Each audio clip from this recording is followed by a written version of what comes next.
Alors je suis maintenant avec Frédéric Bedin. Bonjour Frédéric. Bonjour. Alors Frédéric, ce matin on a eu des discussions et des envolées philosophiques, scientifiques. Je voulais te demander simplement, c'est quoi, qu'est-ce que tu en as pensé, qu'est-ce que tu en as retenu?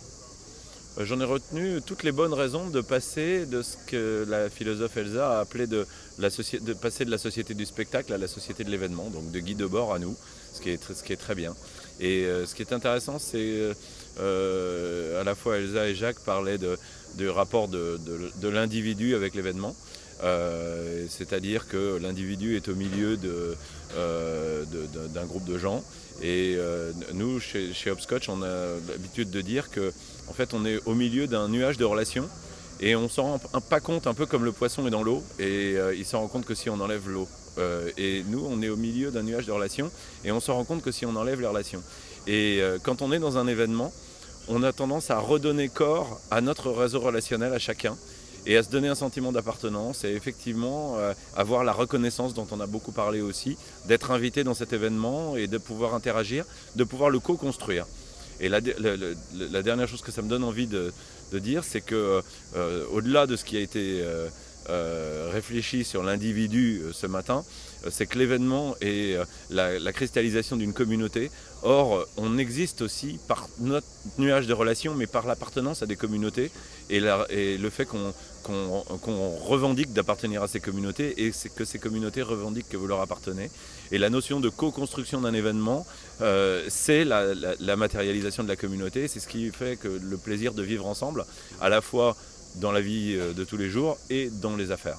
Et là, on va parler maintenant des communautés B2B qui sont vraiment structurées par l'événementiel.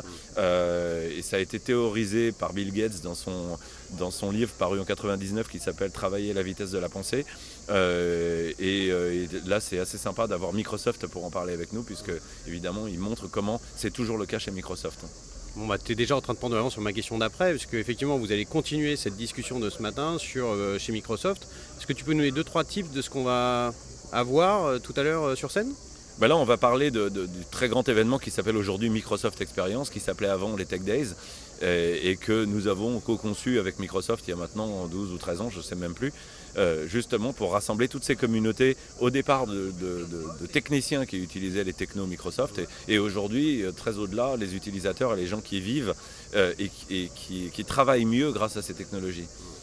C'est vraiment intéressant de savoir que le principal média utilisé par Microsoft, c'est l'événementiel, c'est pas la publicité. Donc, comme on le soulignait il y a un an, alors c'était sur Comintech, cet exemple était cité pour montrer à quel point un puriste du digital, puisque Microsoft dans des logiciels et dans le monde digital depuis toujours, utilise le média événement pour engager correctement ses communautés. C'est un peu le thème, mais engager, expérience, événementiel, digital, on est au milieu de tout ça, quoi. Bien sûr, mais ça a été redit ce matin, c'est-à-dire qu'aujourd'hui on est des hommes augmentés grâce à notre capacité à interagir en permanence avec tout le monde, avec tous les écrans et avec toutes les technologies, mais on reste des hommes normaux qui avons besoin de se frotter avec d'autres humains pour faire du business ou pour faire des bébés.